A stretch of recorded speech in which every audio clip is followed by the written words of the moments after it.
কোনটা হালাল কোনটা হারাম, কোনটা পাক কোনটা নাপাক।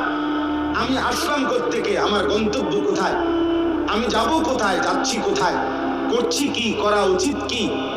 আমার আগে যারা মরতেছে তারা কই গেল, প্রতিনিয়ত যাচ্ছে কোথায়।